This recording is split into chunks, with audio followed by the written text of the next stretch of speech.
2019 Ford E350, rear brake pads and rotors. Single wheel in the rear, not dually. Alright, I took these off with the caliper and the bracket all in one unit, okay? There's two bolts like regular ones. A bolt here and a bolt down here, and these are 21 millimeter. And they look like this. Got to remove two of those.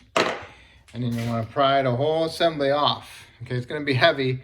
Plus, you do not have a very long cord, brake line. So you're limited. Okay, so you want to hurry up and get your hook or a bungee cord ready to hook it onto it so it doesn't just hang and fall down, okay? So what you want to do is you want to remove the whole thing as a unit. Okay? Okay, you pull the whole thing as a unit with the pads in here. I took my pads already out, but once you get the pads out, then you can remove the bracket off of the piston. Okay, and here's your slide pins, and those are 10 millimeter hex. Okay, and on the back side of the caliper, there's a boot. The reason why I didn't take those slide pins off with the 10 millimeter hex is because of the boots. I didn't want to damage them. So I don't know if this is the proper way or the wrong way, but this is the way I'm going to do it. Since the boots aren't damaged, what I'm going to do is take it off as a unit with the pads in it, and then you can remove the pads and then pull your caliper bracket out. And on your caliper bracket, once you get it out, get your pads out and you got your bundle clips, hardware out of there, and you want to clean those up, get all the rust off of them, and then paint them. And then of course you want to put some Sil Glide on your slide pins when you're going back together. Alright?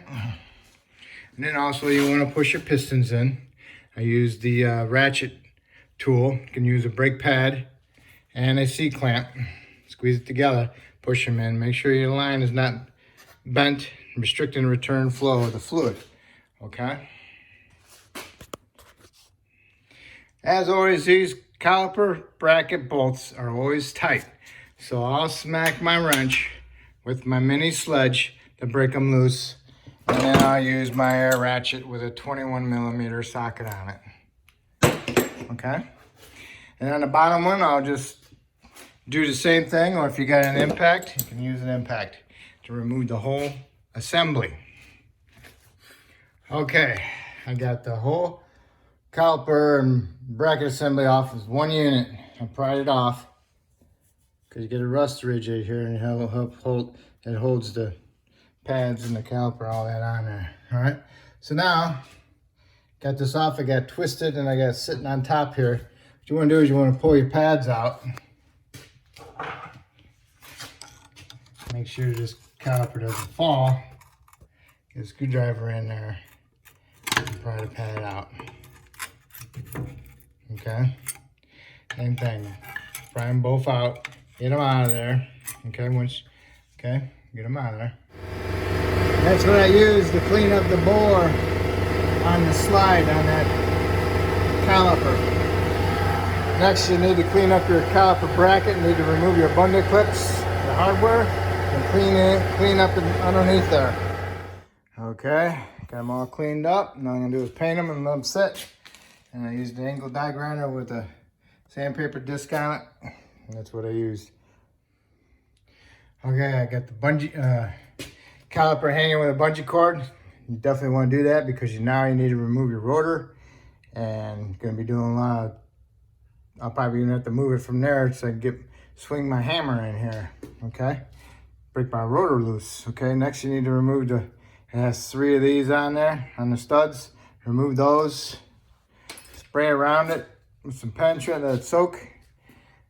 And then what you do is you get your mini sledge. Hit it. I'm replacing the rotor.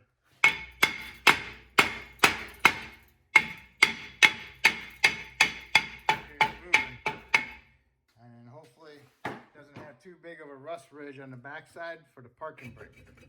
Oh, it's coming off pretty good. Okay. It's coming pretty good. I like it. All right, let me pick this up. Hold on. Okay, here's your parking brake shoes.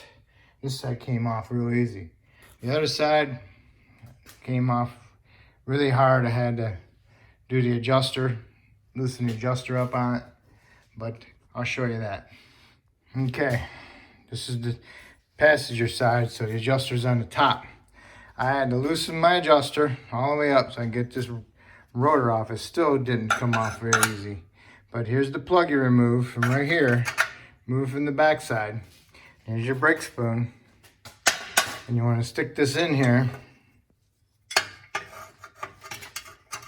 Like that. And to loosen it, you want to turn it up. You know, you're turning it this way. Loosen. To tighten it, you want to turn it this way. So when you get the new rotor on there, you want to turn it this way. So that way it tightens it up, takes up the gap between there. You want to feel the resistance on it when you turn the rotor. Okay? Now put your washers on your studs, put 2 nuts on and run the rotor up there, so then you can spin it without the brake pads on, so you can feel the resistance of it. You want a little bit of resistance, but you don't want a lot so it isn't wearing and getting hot. Okay, so you want to turn it up this way to loosen it, and that's what it looks like. Just the opposite on the other side, except on the bottom. Okay, next you want to do is you want to lube your parking brake pivots, you know, for your parking brake, you know, your little lever. Lube your hold down springs and also your adjuster on the bottom. And then you want to clean this hub up, get all the rust off of it. If there's any big chunks, remove them. Make sure it's a nice, clean, smooth surface so you can have a good, true surface for your rotor. And then put a fine layer of anti-seize on there before you put your rotor back on. Okay, next you want to do is get your brackets ready. Get your hardware, your abundant clips in there. Make sure you got them installed properly so that the spring is not on the inside. And the part I'm talking about, the spring, is right there. Make sure they're on the outside, not pointing on the inside. Okay, now we can mount these. Okay, get your copper bracket on, snug it up. And you want to torque them to 160 foot-pounds. And the next you need to do is get your pads.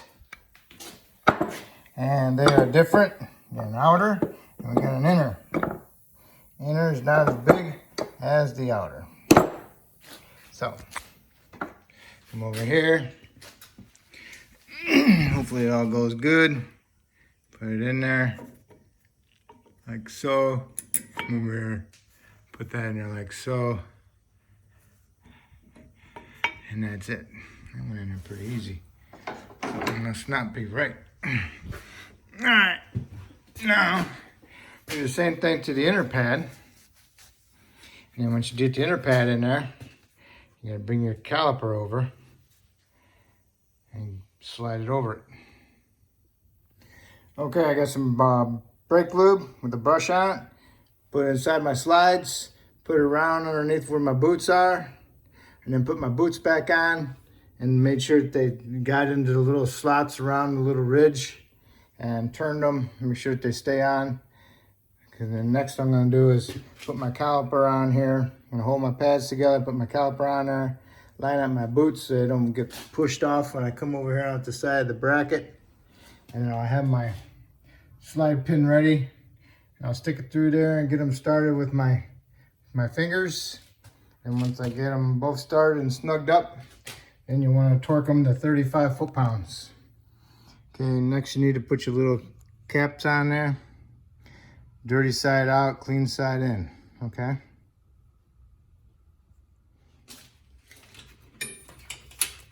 All right, you got those little plugs on the back. Just push them in with your finger and work them into the little groove. And then that'll be it. That'll be it for your brakes. That's how you do this side with that removing the pins, okay? Now I'm gonna do the other side without removing the pins. Okay, we're ready for the passenger side. This is the side that I did without removing the slide pins. I just took out the bolts and slid off the bracket. So I got the bracket with my bracket cleaned up, and I got my abundant clip hardware in there. And then I put my bracket onto my caliper, put a little bit of lube on my slides, slid it on there. Now I can put my pads inside here, and then I can put it onto my rotor. And remember, one's inner and one's outer. All right, I got my pads in. Wasn't too bad. Now I'm gonna grab hold of my whole unit and keep my fingers in there and help hold them pads in there, and then get it started on there. Okay, got it in there. Make sure you get the pistons up pushed in all the way. Mine weren't pushed in all the way because when I did the other side, I pushed them back out a little bit. So I had to re-push them back in. And I got the whole caliper on there with the bracket. Went on there pretty easy. If it comes apart, sliding off the slides, this way is pretty easy to do. Just make sure you torque your bolts to 160 foot-pounds. And make sure your brake line is not twisted. If your brake line is twisted, then you gotta flip your caliper, unbolt it and flip it.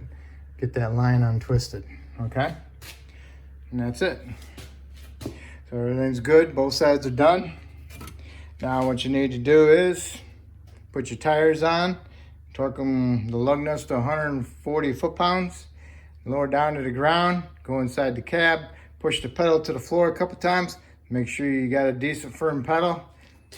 You want to do that before you put in drive or reverse, because if you don't, you will not have any brakes, okay? So you got to take up that gap when you pushed in them pistons. If I helped you out with this video, that's awesome. Hopefully you can help me out by subscribing, and I appreciate it. Thank you.